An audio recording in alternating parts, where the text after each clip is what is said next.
अभी पिछले ही सप्ताह में 4 महीनों का लगान दिया है। लेकिन स्वराज्य में तो खेत का लगान साल में एक ही बार दिया जाता है। जी हाँ, लेकिन हम देते हैं 4 महीनों का एक साथ। माघ, फाल्गुन, होली और शिमगा। दे दिया। किसी को तो ज्यादा भूख लगी है, इसीलिए इन्हें भूखा रहना पड़ रहा है। युवराज जी, अब आप ही न्याय कीजिए। या तो सहारा बनिए या फिर मार दीजिए। मरना क्यों, जीना चाहिए। कविराज, इस साल का गांव का खेत का लगान माफ कीजिए। मैं मेरे मन मुताबिक चलूंगा। आपका मतलब? मेहमान की लाठी से सांप मारूंगा मैं। कैसे?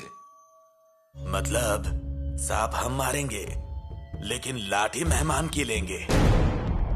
जीजा जी, अब अगर बात चल ही गई है तो वतनदारी का कुछ कीजिए।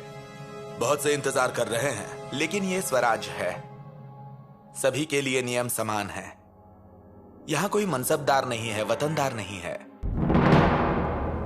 पाव शेर की धूमधाम और शेर सुनसान, यही हालात चल रहे हैं सब। सुन ले कलश भाई, औकात में रहो। जी।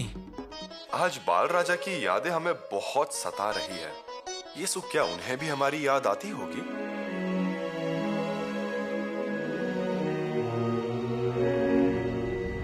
अरे वाह, ये मिठाई तो बाल राजे को बहुत पसंद है। खाओगे? जी। नाश्ता नहीं किया ना? नहीं, पर हम एक ही निवाला खाएंगे। एक निवाला? एक निवाला नहीं मिलेगा। ये पूरा कटोरा आपके लिए। पूरा कटोरा इन्हें खिला दीजिए। दादा साहब, आप बहुत बहुत बहुत अच्छे हैं। बाल राज्य, शक्ति और एकता, ये हमारे स्वराज्य की आत्मा है। अब हमें बताइए, ये कौन सी नदी है? कृष्णा नदी। और ये? तुंगभद्रा। दोनों नदियां जब अकेली बहती है तब कैसी दिखती हैं? छोटी छोटी दिखती हैं। लेकिन जब इनका संगम होता है तब इनका रूप कितना विशाल होता है। आप देख रहे हैं ना? पर ये क्या है? ये तो नदी है ना? लेकिन बाल राज्य, अगर ये सब नदियां अकेले बहती रहती तो उनकी शक्ति कमजोर हो जाती। इसीलिए जीवन में हमेशा एक चीज से चौकन्ना रहना चाहिए, एक रेखा से। अब देखिए, समझ लो हमने इस संगम में ऐसी एक रेखा बनाई, ठीक है? अब क्या हुआ? उस प्रवाह की शक्ति का विभाजन हो जाता है, उससे वो कमजोर हो गई। अब प्रवाह का डर लगने लगता है। इसलिए बाल राजे, अपने मन में, घर में, गांव में और स्वराज्य में रेखा कभी होनी ही नहीं चाहिए। इसीलिए बाल राजे, हम दोनों में भी कभी किसी को रेखा खींचने नहीं देना है। रेखा खींचने देनी नहीं।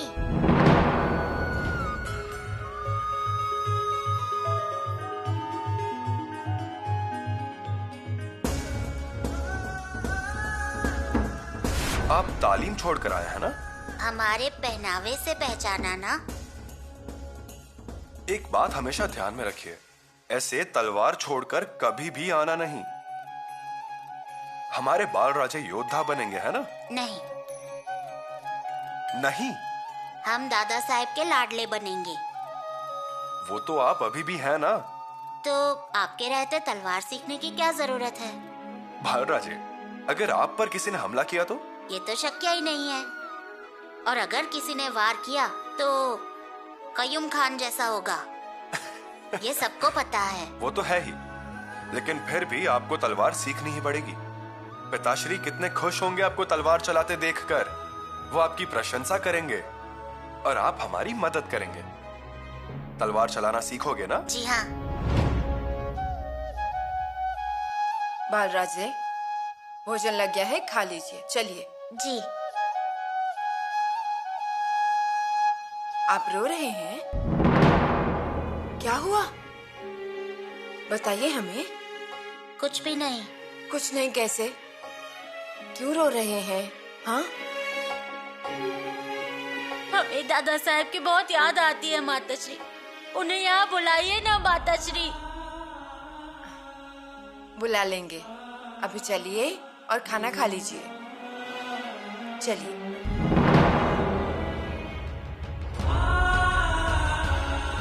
बालराजे आ रहे हैं ना?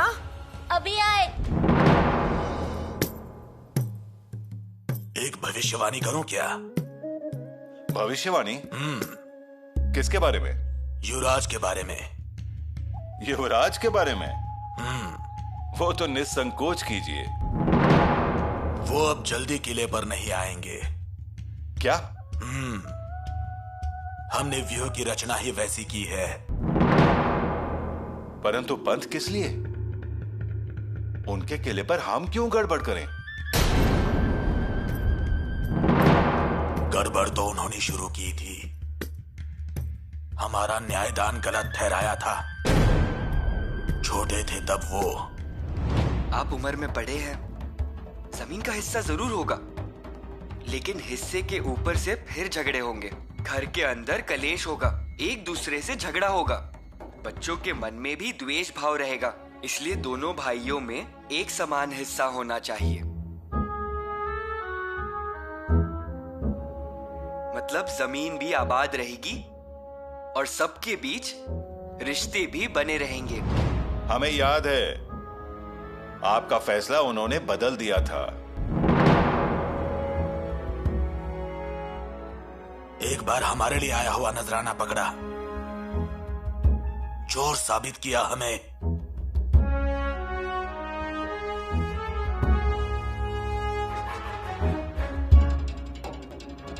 इसीलिए तलाशी के लिए इनकार कर रहे थे आप? नहीं, मतलब किसके लिए लाए हैं ये तोहफे? तोहफा नहीं युवराज, वो ये मूर्ति किसके लिए लाए हैं? ये मूर्तियां लेकर आना है, ऐसा संदेशा सुरनीश जी ने भेजा था। अभी तक वो अपमान मैं भूला नहीं हूं। हम चोर हैं, हम झूठे मंत्री हैं। पंत जाने दीजिए। उस समय वो छोटे थे, उनमें समझ नहीं थी। अब भूल जाइए वो सब। छोड़ देते हैं हम हर बार, लेकिन छोड़ी हुई बिल्ली जैसे घर वापस आ जाती है। वैसे ही अपमान कितना भी छोड़ने की कोशिश करूं, बिल्ली की तरह पैरों में आ ही जाता है, दुम हिलाता ही है। क्या कहा था उन्होंने? मैंने महाराज को धोखा दिया। अनाजी पंत, आपने अजिंक्य तारा जीत लिया, जरूर जीत लिया, लेकिन अजिंक्य तारा पर फौज कितनी थी? सिर्फ 500 सैनिक थे। आपने महाराज को बताया 3000। 2 दिन में आपने अजिंक्य तारा जीत लिया, लेकिन महाराज को बताए 5 दिन। लेकिन किला तो जीता ना? हाँ, जीता ना अनाजी पंत, लेकिन हिसाब में 3 दिन का खर्चा भी बढ़ गया ना? क्यों ऐसा करते हैं आप अनाजी पंत? युवराज माफ कीजिए, आपको खबरें गलत मिल रही हैं। अनाजी पंत, आज तक हमने सिर्फ स्वराज्य के मंत्रियों के बड़प्पन के बारे में सुना था, लेकिन आज उनकी गहराई भी देख ली। अब जब तक जान है तब तक बदला लेता रहूंगा। होशियार!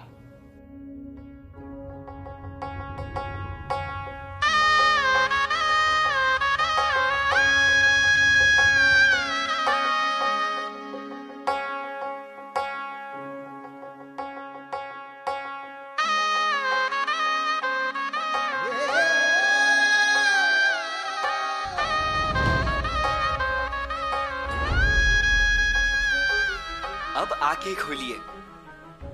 अरे वाह, शाल पसंद आई? हाँ, बहुत पसंद आई। बहुत सुंदर है, लेकिन इस भाग दौड़ में ये सब करने की क्या जरूरत थी? माताश्री, हमने आपकी कही हुई बात कभी टाली है क्या? और आपकी इच्छा के आगे बाकी सब कुछ भी नहीं। बस बस बस, इस उम्र में इतनी समझदारी कहाँ से सीखा है आपने ये सब? हम आपके माताश्री हैं, इस बात का हमें गर्व है।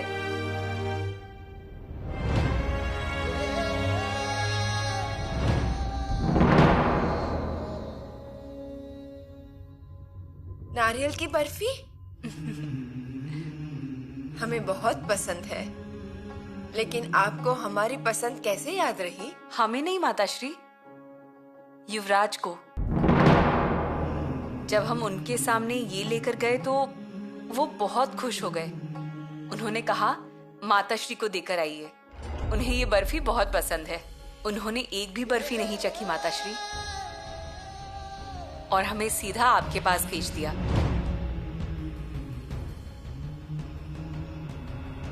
हमने ऐसा सुना है कि हमारे बाल राजा नाराज हैं। जी हाँ। वजह? आप हमें छोड़कर जा रहे हैं ना, और आपके जाने के बाद हमसे लाड कौन करेगा? हमें तलवार कौन सिखाएगा? हमें संस्कृत कौन सिखाएगा? हमने सब बंदोबस्त कर दिया है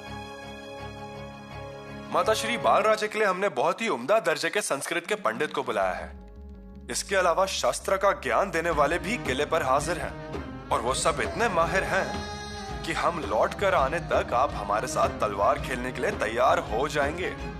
सच में? लेकिन एक बात, हम यहाँ नहीं रहेंगे तब तक आप ऐसे नाराज नहीं होंगे।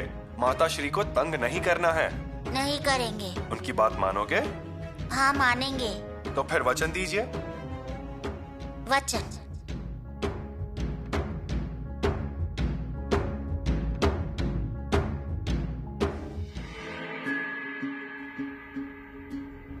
अगर युवराज ने दक्षिण में पराक्रम किया तो महाराज पालकी में, आप डोली में, और वो सिंहासन पर। राजा राम राजे ही छत्रपति बनेंगे। वो भूल जाइए महारानी जी, ऐसा भोलापन आगे लाचार बनाता है। अजी सच्चाई ये है कि राजा राम राजा छोटे बनकर पैदा हुए हैं, और उनकी अगली पीढ़ियां और वो छोटे बनकर ही जिएंगे, और प्रजा उन्हें ये मान सम्मान नहीं देगी। और अगर आप ऐसा नहीं चाहती तो अभी भी समय हाथ में है।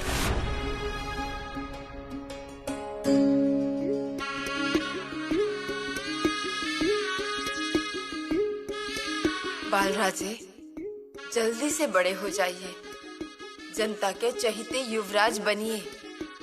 आपके पराक्रम से स्वराज्य का मान बढ़ना चाहिए। आप राजा बनिए, महाराज बनिए, हमारी सारी इच्छाएं और उम्मीदें पूरी कीजिए। हमें आप पर अभिमान हो, बस इतना कर दीजिए बालराजे, इतना ही कीजिए। और भाग्यवश इसकी शुरुआत कल से ही हो रही है। माता भवानी, हमारे बाल राजे को यश दीजिए। अजी मोरोपंत, जल्दी कीजिए। हाँ, बस हो गया। हाँ तो ठीक है। और वो कागजात न्यायदान के वो तैयार किए? अभी हो जाएगा। अजी देरी ना हो। नहीं होगी। तो ठीक है। बड़ी मुश्किल से ये दिन आया है। हाँ, उसमें जगदीश्वर की कृपा और आपकी कूटनीति।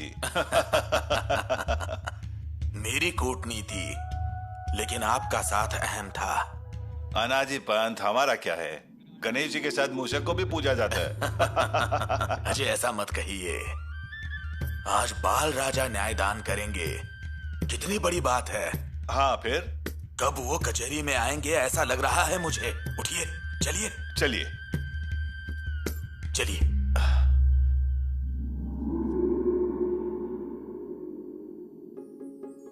बालराजे तैयार हो गए हैं क्या? वो स्नान करके बाहर आ गए?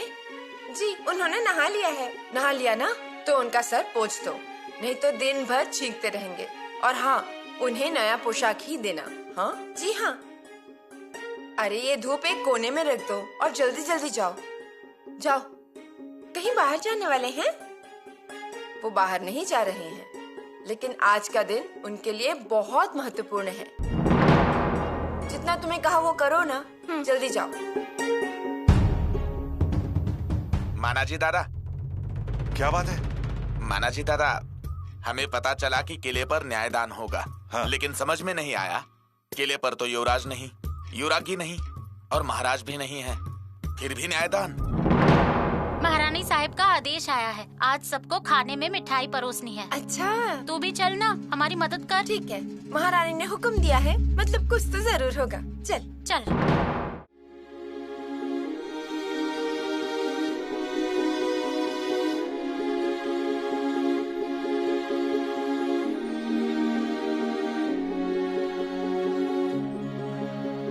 महारानी जी और बाल राजा वहाँ आने से पहले हमें उनके स्वागत के लिए तैयार रहना होगा। हाँ, मतलब ऐसा ना हो हमारी मेहनत पर पानी फिर जाए। अजी ये तो होगा ही। बाल राजा पहली बार आ रहे हैं, न्यायदान करेंगे। उन्हें न्यायदान करते हुए देखने की जल्दी हो रही है मुझे। मैं तो चाहता हूँ कैसे? उन्हें जल्द से जल्द युवराज की गद्दी पर बिठा दूं और न्याय हमारी तरफ से करवा लूं, तो फिर हम निश्चिंत हो जाएंगे। वरना होगा क्या, इस बार हम चूके तो आगे सब गड़बड़ होगा। चूक जाएंगे मतलब? महारानी जी अपने निर्णय पर दृढ़ रहेंगी क्या? चलिए बाद में सोचते हैं। यशस्वी भव।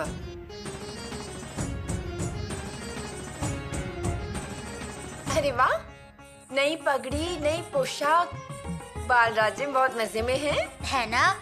खुशबू कितनी अच्छी है इन नए कपड़ों की।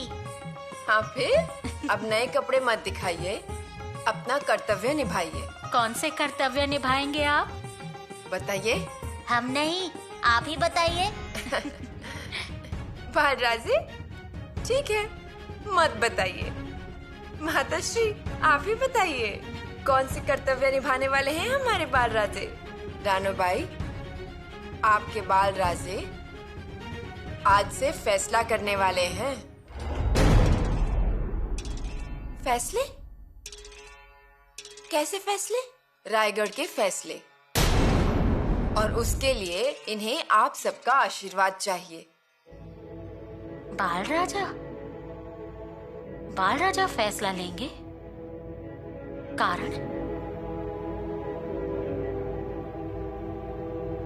क्योंकि शंभू राजा गढ़ पे नहीं है, किले पर ना सही लेकिन स्वराज में हैं। दूर हैं वे, इतने भी दूर नहीं कि वे आ नहीं सकते, नहीं आ सकते। पहले भी हमने उन्हें खलीता भेजा था दिलेर खान के विषय में, याद है ना? वे आए नहीं। उनका ना आना और खलीता के बारे में एक बार जांच कीजिए, वो तो बाद में होगा ही, लेकिन अभी रुकना नामुमकिन है। दरबार के कार्यक्रम शुरू करने पड़ेंगे। क्या वो भैया के अधिकारों को छीनने जैसा नहीं होगा? कौन से अधिकार? वे युवराज हैं, ये हमें भूलना नहीं चाहिए। तो फिर ये कौन है? ये भी युवराज ही है। हाँ है वे, लेकिन भैया अभिषिक्त युवराज हैं। राज्याभिषेक के वक्त उन पर कायदे से, मंत्रों से, विधि से अभिषेक किया गया है। बाल राजे पर भी वैसे अभिषेक किए जाएंगे। आपको ना हमेशा बहुत जल्दी रहती है, फिर भी आप परेशानी क्यों मोल लेते हैं? अब डर ये लग रहा है कि महारानी जी का मन ना बदले बस। क्यों बदलेगा? अब देखिए, महारानी जी के साथ पुतला रानी जी भी हैं और युवरागी रानोबाई भी हैं। पुतला रानी जी तो कुछ नहीं कहेंगी, लेकिन युवरागी रानोबाई तोप का धमाका है बस। अगर दिल पे लगने वाली बात कर दी तो हमारी महारानी जी को तो आप जानते ही हैं, रोते हुए बैठ जाएंगी। पंत, ऐसा कुछ नहीं होगा। होगा तो नहीं, क्योंकि कौन सी माँ को पसंद नहीं आएगा कि अपने बच्चे का महत्व बढ़ रहा है। लेकिन मुझे क्या लग रहा है कि क्या हम कोई गलती तो नहीं कर रहे हैं बाल राजा को युवराज की गद्दी पर बिठाने की? अजय, युवराज को युवराज की गद्दी पे बिठाने में कौन सी गलती हो रही है? आप बेवजह मत सोचिए। मेरा मतलब वो नहीं था। कल को महाराज क्या कहेंगे ये था मेरे दिमाग में। उन्हें नहीं कहना चाहिए कि हमने मन मर्जी की है। अजी, उन्हीं के बेटे हैं, उन्हीं का स्वराज्य है और स्वराज्य के युवराज हैं, और ऊपर से गद्दी खाली है। बैठकर न्यायदान करेंगे तो उसमें गलत क्या है? हाँ, हम अगर युवराज को कुछ गलत सिखाएं तो वो अलग बात है, उल्टा तारीफ होगी हमारी। एक शेर सोने का कड़ा पहनाएंगे हमें। सच? महाराज किले पर आएंगे तो हम खुद से बता देंगे, जिससे चुगलखोरी की बात ही खत्म होगी। मतलब फिर तो चिंता नहीं। दूसरी बात, गद्दी पर क्यों बिठाया, न्यायदान क्यों करवाया, ऐसा तो महाराज नहीं पूछेंगे। तीसरी बात, शंभू राजा को अपने आप मात मिलेगी। जरूर मिलेगी। आपने किसी और के हाथों से मात दिला दी है। क्या है ना पंत, हम पराक्रमी कूटनीतिज्ञ हैं, लेकिन फिर भी नौकर हैं। हमारे घर वाले हमें नहीं मानते, इसलिए राजघराने का शख्स हमारे साथ होना बहुत जरूरी है। इसी बहाने उनके मन में महत्वाकांक्षा की जोत जलाएंगे, और उनके मन में जोत जल गई तो हमारे मंसूबों के लिए रोशनी होगी। इरादे गलत नहीं है, पर यही तो हम कह रहे हैं। हमें लगता है कि जल्दबाजी हो रही है। जल्दबाजी? हम समझे नहीं। जल्दबाजी मतलब उनकी उम्र, वे छोटे हैं, उन्हें अभी समझ नहीं है। इस घर में समझ आने तक कोई रुकता है क्या? समझ आने से पहले ही जिम्मेदारी डाल दी जाती है, फिर खुद ही समझ जाएंगे ऐसा मानते हैं। और अनुभव भी वैसा ही है। पिताश्री के बारे में बात कर रही हैं? हाँ, हम आपके पिताश्री के बारे में बात कर रहे हैं, और आपके भाई शंभू राजे के बारे में कह रहे हैं। अब देखिए ना, उन्होंने किए हुए काम और उनकी उम्र, दोनों के बीच में कोई तालमेल नहीं है। महाराज ने 6 साल की उम्र में ही शुभ इंद्रपुर के जागीर का पूरा भार संभाला था, क्योंकि वो उनके खून में है। और 9 साल की उम्र में शंभू राजे ने औरंगजेब के आंख से आंख मिलाई थी। ये भी खून महाराज के ही हैं। हम कहाँ मना कर रहे हैं, लेकिन भाई को संभालने के लिए पिताश्री थे, और पिताश्री को संभालने के लिए रानी माँ थी। तो हम और छोटी महारानी, हम दोनों मिलकर बाल राजे को संभाल लेंगे, है ना पुतला रानी? जी, हम हैं ही इनके साथ। और होना ही पड़ेगा। बच्चा बच्चा कहेंगे तो ये बड़े कब होंगे? बड़ी रानी साहिबा, बड़े तो हो ही जाएंगे, पर वैसा महाराज की गैर हाजिरी में नहीं। मतलब? बाल राजा को बड़ा होना जरूरी है, पर महाराज की छाया में। और बाल राजा को राजनीति आनी चाहिए, वो भी महाराज की उंगली पकड़कर, क्योंकि उस उंगली का खून महादेव के शिवलिंग पर बहाया हुआ है। उस उंगली को कैलाश के महादेव की जटाओं को लाल करने का सौभाग्य प्राप्त हुआ है। इसलिए उस उंगली को पकड़कर ही चलना है। राजकुमार शंभू भी उस उंगली को पकड़कर ही सब सीखे हैं। इसीलिए बाल राजा, हमें भी उसी तरह सब कुछ सीखना है। और इसीलिए हमें ऐसा लगता है कि महाराज की अनुमति लेना जरूरी है फैसले करते समय। हम आपसे सहमत हैं,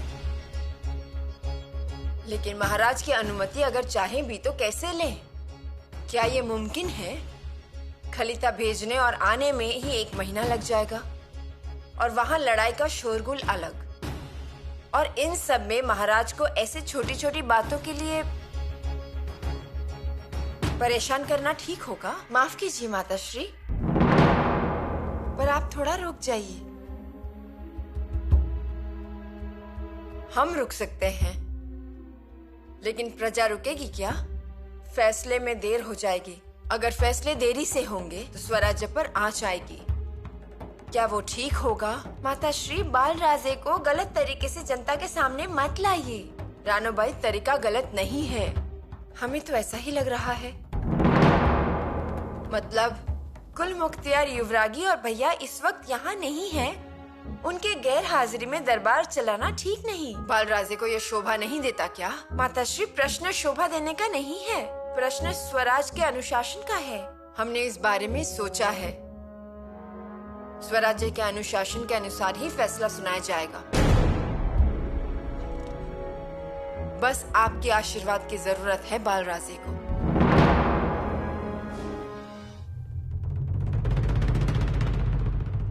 हमें रायगढ़ पर खलीता भेजना होगा। किस चीज का खलीता? आपने जो लगान माफ करने का निर्णय लिया है उस बारे में सबको सूचित करना होगा। हाँ, लेकिन किसको सूचित करना है? कुल मुख्तियार हमारे सामने है और युवराज आपके सामने है। पर हमें लगता है कि सूचना भेजनी चाहिए। किले पर दोनों माताश्री हैं, मंत्रिमंडल है और सबसे ज्यादा महत्वपूर्ण किसानों के लगान से संबंधित सुरनीस अनाजी पंथ है। तो फिर कर दीजिए सूचित। और हम उन्हें ये भी याद दिलाएंगे कि लगान बहुत ज्यादा और सख्ती से लिया जा रहा था, जो बिल्कुल अवैध है। उस वजह से किसान भूखे मर रहे थे और इसीलिए युवराज ने लगान माफ करने का फैसला लिया। बहुत अच्छे। ये जो आपने अभी इतने अच्छे तरीके से कहा ना, वैसे लिख दीजिए और उन्हें सूचित भी कीजिए। क्या हुआ युवराज, आप गुस्सा हैं? नहीं तो। गुस्सा है ना? सच कहिए हमसे। आप तो मन की बात जानने लगी हैं अब। हमसे कोई गलती हो गई क्या? रायगढ़ पर सिर्फ इतना ही खलीता भेजिए कि हमने कर माफ कर दिया है। खुलासा ना करें, खुलासा उन्हें पूछने दीजिए। हमें देखना है कौन हमें खुलासा पूछता है, हम जवाब देंगे। मतलब? रायगढ़ पर हमारा निर्णय मालूम पड़ा, ये काफी है। हाँ युवराज, लेकिन अगर किसी मंत्री ने पिताश्री से आपकी शिकायत कर दी तो पिताश्री को गलतफहमी हो जाएगी और फिर आपको उन्हें जवाब देना पड़ेगा। हम आपको जवाब देंगे, आखिर फैसला तो आप ही करेंगी। कोई और भी तो सवाल कर सकते हैं ना? सिर्फ आप सवाल पूछ सकती हैं, सिर्फ आप फैसला कर सकती हैं। जो जिम्मेदारी निभाता है वही फैसला कर सकता है।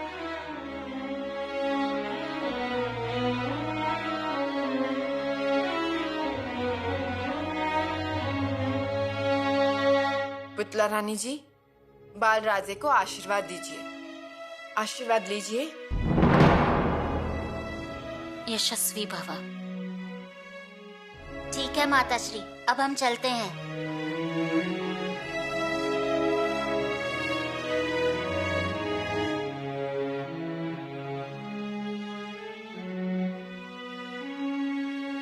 चलिए।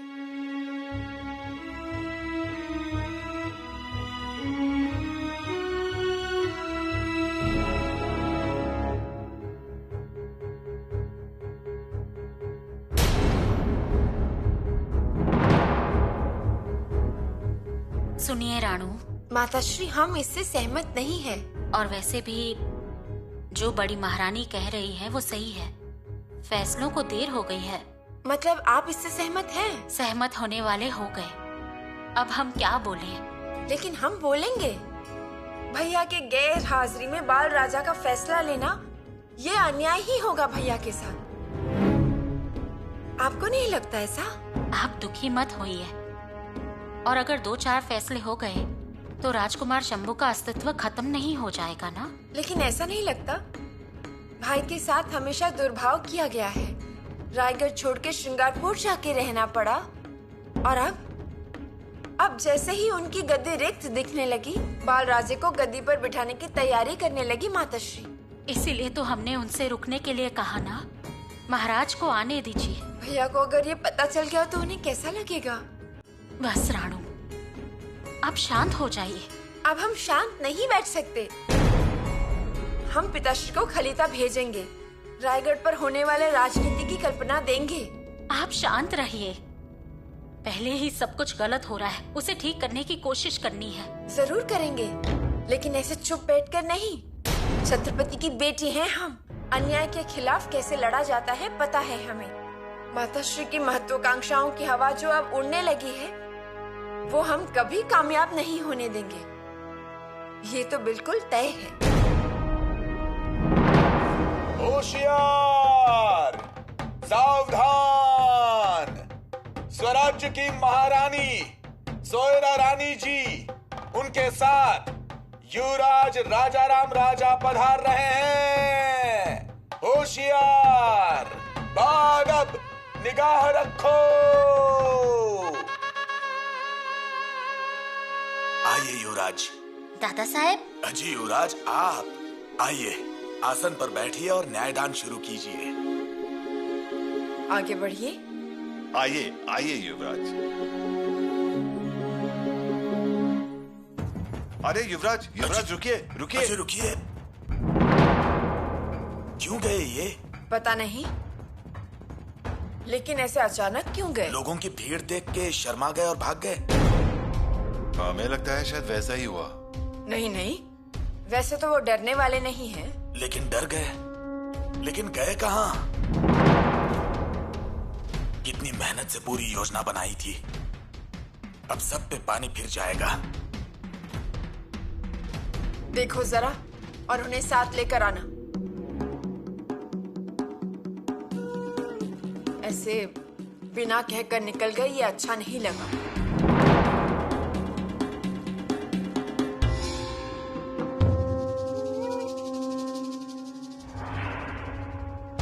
देखिए, आ गए युवराज।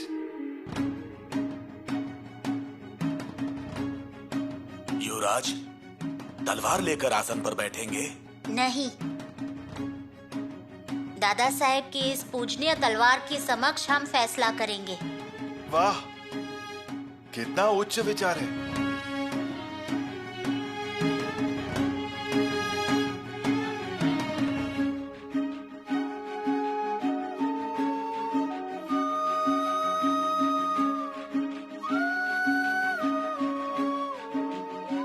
ये क्या युवराज? महारानी जी, ये अगर इस आसन पर बैठे तो हमें जमीन पर बैठना पड़ेगा। बालराजे, बालराजे, उस तलवार को नीचे रख दीजिए और इस मुख्य आसन पर विराजमान हो जाइए। नहीं, ये जगह हमारी नहीं है। ऐसा क्यों कहते हैं? आपका दर्जा बराबरी का है। अजी, आप स्वराज्य के युवराज हैं और ये स्वराज्य के युवराज का आसन है। युवराज बैठिए।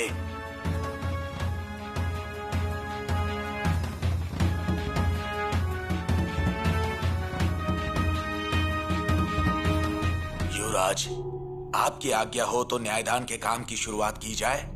युवराज, सम्मति दीजिए। सम्मति है। देखिए कितने होशियार हैं ये। मोरोपंत, फरियादियों को बुलाइए। आ गए हैं ना वो? कारभारी जी, आप उन्हें बुला लीजिए। फरियादी दांबाजी वल्द गेंदबा और सोखाजी वल्द गेंदबा दोनों न्यायदान के लिए सामने आए।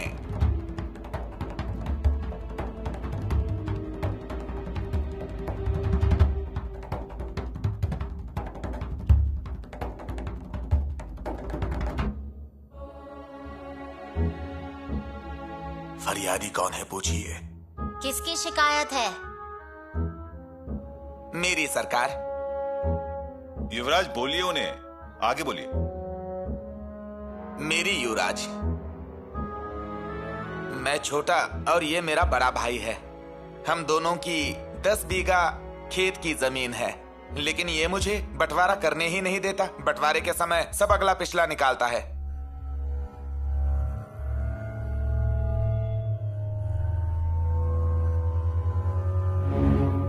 पूछिए, पिछला क्या है पूछिए। पिछली मतलब? पिछला मतलब ये कहता है मैंने तुम्हारे लिए बहुत मेहनत की है, तुम्हारी शादी करवाई है, तुम्हें खिलाया पिलाया है, इसमें उसका बहुत खर्चा हुआ है, इसलिए वो खेत की 6 बीघा जमीन मांग रहा है। अब आप ही बताइए युवराज जी, हमने कुछ गलत कहा है क्या? इन्हें बचपन से ही हमने पाला पोसा है, इसलिए हम ही बड़े हिस्से के हकदार हुए। अरे लेकिन आधा आधा लो ना। आधा हिस्सा क्यों ले हम? इन्हें हमने फौज में भी काम दिलाया है। तो आप क्या करते हैं फौज में? मैं मशाल वाला हूँ। यानी इन्हें वेतन मिलता है, पर हमें ऐसा कुछ नहीं मिलता। हम कहां से पैसे देंगे? इन्होंने तो कभी फूटी कौड़ी भी नहीं दी हमें, इसलिए हमने कहा इनसे नहीं चाहिए, लेकिन हम आपको सिर्फ 4 बीघा जमीन देंगे।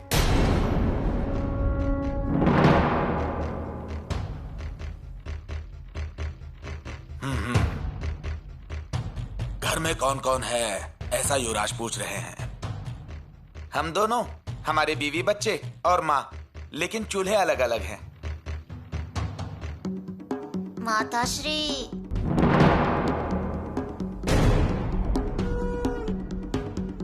देखिए, युवराज पूछ रहे हैं कि किसके साथ रहती है माँ। मेरे साथ रहती है माँ। पंत जी,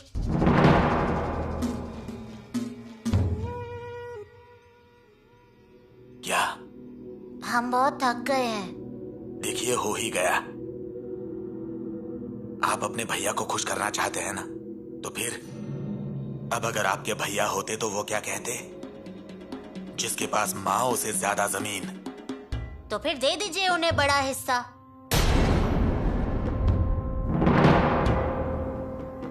देखिए, कर दिया न्याय। हमारे इतने से युवराज ने न्याय कर दिया। सच में मातृभक्त है। योग्य न्याय किया। 6 बीघे जिसके साथ माँ है और 4 बीघे जिसके पास माँ नहीं है उसे। धन्य हुआ माय बाप, धन्य हुआ।